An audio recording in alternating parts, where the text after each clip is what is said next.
Adunay higayon nga ang usa ka pari mitungas sa baryo alang sa iyahang misa. Ug unya nakasugata siya og usa ka tawo nga idarana ug miingon siya sa tawo, tay asa man ka padulong. Naamay misa ron, dili di ay ka mosimba. Og miingon ang tawo, maghawan ko sa akong pulugsan, Father, kay hapit naman muulan. Natural ang pari, wala siya nahimo, kay gakinahanglan man nga hawanan sa tawo ang iyahang pulugsan, kay hapit naman muulan. Kung dili unya makapugas ang tawo, kay wala siya hawan, walay naandam, ang pari mo'y pasanginlan. O tuod man sa pagsunod nga balik sa pari, iya gihapon nga nasugatan ang tawo. Mingon siya, tay dili day ka mosimba nga naamay misa ron. Mingon ang tawo, nag-ulan naman, Father, kinahanglan akong mamugas. So wala gihapoy nahimo ang pari, kay kinahanglan man siyang mamugas. O dili unya makapugas ang tawo, ang pari mo'y pasanginlan. Pagsunod nga balik sa pari, miingon siya, tay dili day ka mosimba nga doon na may misa ron.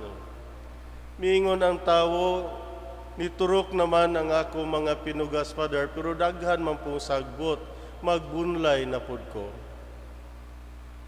Ug tuod man walay nahimo ang pari.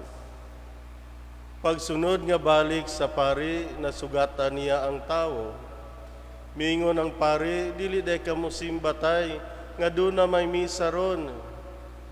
Miingon ang tawo, ang akong gipugas, Father, pwede naman nga anihon, mag-ani nako, mananggi nako.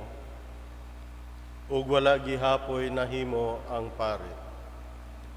Pagsunod nga balik sa pari, niingon siya, human naman kag sanggi sa imong maestay. Pwede na gyud ka, mosimba na gyud karon. Miingon ang tawo, magdaro na pud kog usab, Father, kay akong andamon ang akong baol, iyawat na lang makatanom kog balanghoy. Sa ato pa mga igsuon matud pa, kung gusto, maraming paraan. Kung ayaw, maraming dahilan. Mao gyud na ang problema kanunay sa atong kinabuhi. It is not that there is no one to remind us to do our duties as baptized Christians. Kanunay kita nga gipahinumduman sa pagtuman sa atong mga katungdanan sa pagkakristohanon. The question is, how committed are we with regards to our faith, with regards to our being baptized? Unsa man kadako ang atong commitment ngadto sa Ginoo, diha nga midawat kita kaniya sa tagsa-tagsa nato kaugalingon pinaagi sa atong bunyag. Usahay mga igsoon, we are contented with receiving the sacrament of baptism, and then we stop there, as if it is the end, and there is nothing more we have to do. Or muingon ta nga human sa bunyag kay lagi Kristohanon kay nabunyagan o magpakasal. But then after the wedding, what happens? Dili gihapon mosulod sa simbahan kay nakasal naman. That is why, brothers and sisters, despite knowing our duties and responsibilities as Christians, we are still far away from the church and far away from God. Layo kita sa simbahan o sa Ginoo, kay wala man kita'y tinguha usahay sa pagtuman sa atong mga katungdanan sa pagkakristohanon. Dili tungod kay wala kita pahinumdumi, kung dili hinuon tungod kay dili kita andam nga mubuhat sa atong mga buluhaton bilang mga binunyagan. Adunay susama nga nahitabo diha sa ebanghelyo karon mga igsuon. Sa giingon ni Jesus ngadto sa mga tinun-an, what will happen unsa man ang mahitabo sa adlaw sa paghukom inigabalik sa anak sa tawo. Mingon siya, ingon ni Ana, ingon unya kini sa nahitabo sa panahon ni Noe. Di na mga tao ni atong panahona gipahinumduman sila. Gipahibalo sila sa umaabot nga dakong lunok. Pero wala sila nanumbaling. Kanunay sila nga nagabuhat sa ilang mga buluhaton sa matag adlaw. Busy kaayo sila sa pag-andam ug pagkaon ug sa pag-inom. Nagminyoay ug uban pa nga mga kalibutanon nga mga buhat. Wala nila panumbalinga bisan gamay ang gisulti ni Noe ngadto kanila. Hangtod miabot ang higayon nga nagulan og milunok og ang tubig mibanlas kanilang tanan. That time when the flood came, it was too late for them to realize that indeed what Noah said was right and true.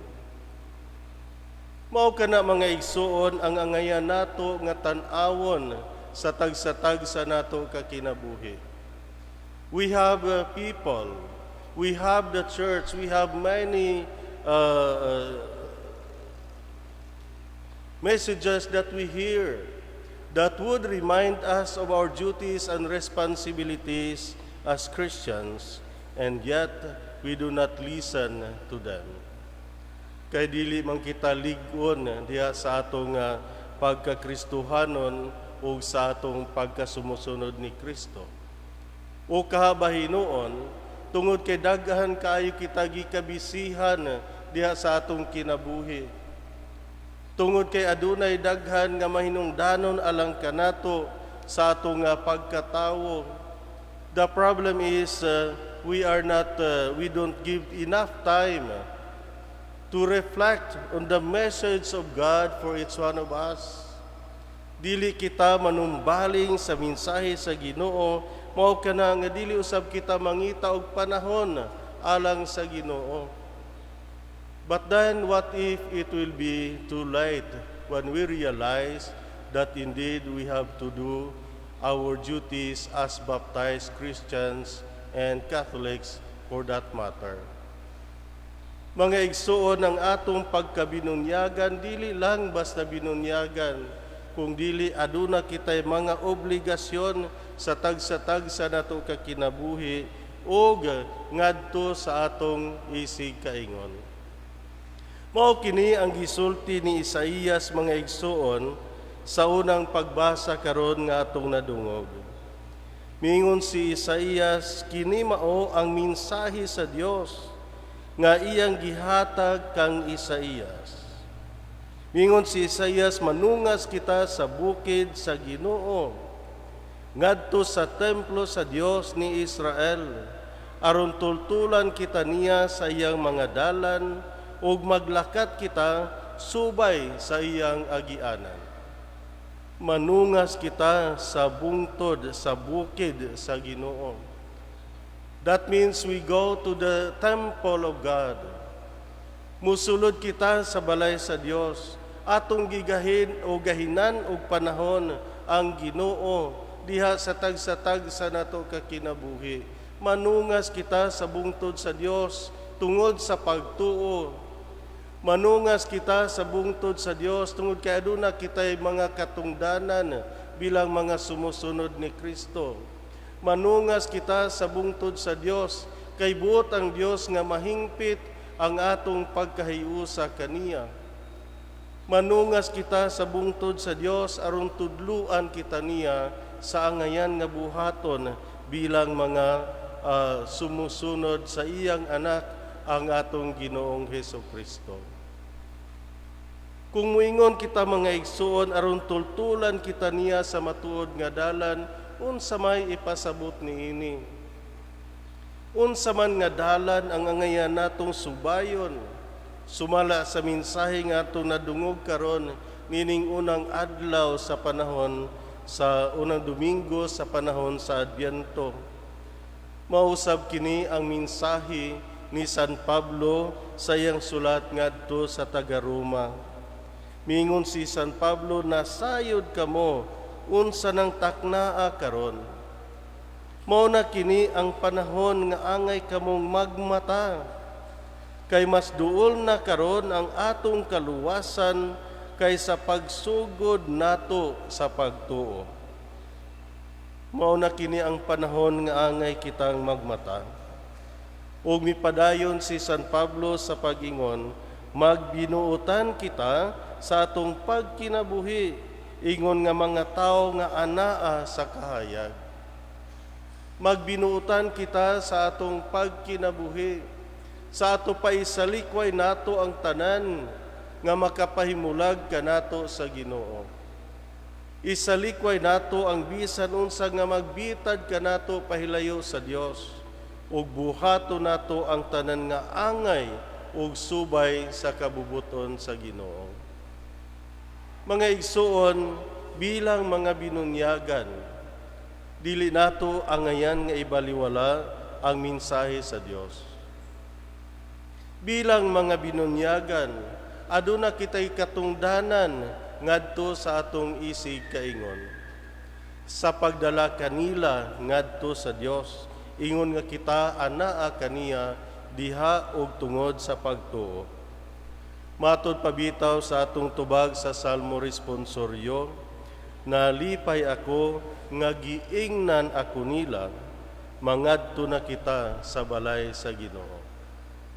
Nalipay ako nga giingnan ako nila, mangadto na kita sa balay sa Ginoo. Kitang tanan nakadungog sa mensahe ug nangadto sa balay sa Dios. Karon ato usab nga katungdanan nining pagsugod nato sa bag-o nga tuig liturhikal sa simbahan sa pagdala sa atong isig kaingon ngadto sa Dios. Ingno nato ang atong mga mahal sa kinabuhi, ang atong mga higala, ang atong mga silingan, ang atong mga kauban sa trabaho, tanan nga nahimo nga kabahin sa atong kinabuhi. Mangadto na kita sa balay sa Dios. Hingpito nato ang atong pagkahiusa diha ug uban sa Ginoo.